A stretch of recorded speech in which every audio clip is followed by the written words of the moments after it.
ভাই আপনাকে কিসের জন্য মারছে? আমি ঝলা হুজুরের পক্ষে আমি সংগঠিত সদস্য হিসেবে আমি কাজ করতেছি, এই জন্য রিক্সা মার্কা ভোট চাইতেছি। এই কারণে আপনি এমনি সাংগঠনিকভাবে কোন দল করেন? আমি সাংগঠিত ভাবে জামায়াত ইসলাম করি। জামাত ইসলাম করেন। আপনার বাড়ি কোথায়? আমার বাড়ি কদমতলী। এটা কোন থানা? এটা নগরকান্দা থানা, তালমারি ইউনিয়ন। তালমি ইউনিয়ন, ফরিদপুর জেলা। জি।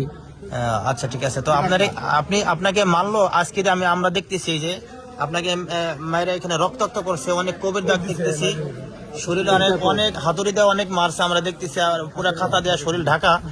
তো আপনাকে যে মারছে এরকম আপনাকে কারা মারছে? তাদেরকে আপনি কি চিনতে পারছেন? জি, আমি চিনছি।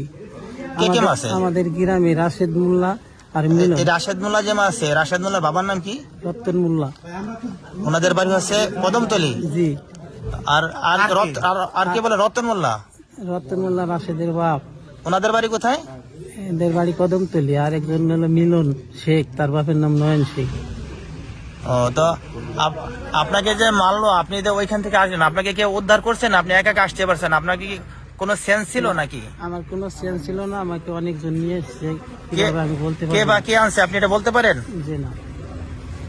আচ্ছা, যে আপনারা দেখতে পাচ্ছেন যে ভাইকে মেরে রক্তাক্ত করে অনেক, এখানে বিশাল বড় একটা কোভিড দাগ দেখতে পাচ্ছি, পুরো শরীর ঢাকা। মাত্রই ভাই ফরিদপুর মেডিকেল হাসপাতালে কে বা কারা নিয়ে আসছে এরকম আমরা এখন ভালো করে তথ্য পাই নাই।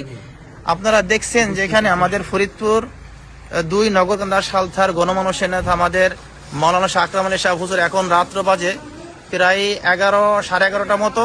হুজুর শোনামাত্র এখানে চলে আসছেন। হুজুর আসছেন এবং আমাদের নগরকান্দা থানার জামাতের আমির সোরাব স্যার এসছেন, সোরাব স্যারের পাশে আছেন, আরো অন্যান্য অনেক নেতাকর্মী ভাই খবর শুনে চলে আসছেন। ভাইয়ের নাকি অনেকে মাথা, অনেকে হ্যাঁ ঠিক আছে, মাথা অনেক আঘাত দেখতে পাচ্ছি, আর শরীরের অন্যান্য জায়গায় হাতুড়ে যে মারছে। দেশবাসীদের কাছে আমাদের প্রশ্ন, এইভাবে কি দেশ চলবে? এখন বাকিটা আপনারা নির্ণয় করবেন।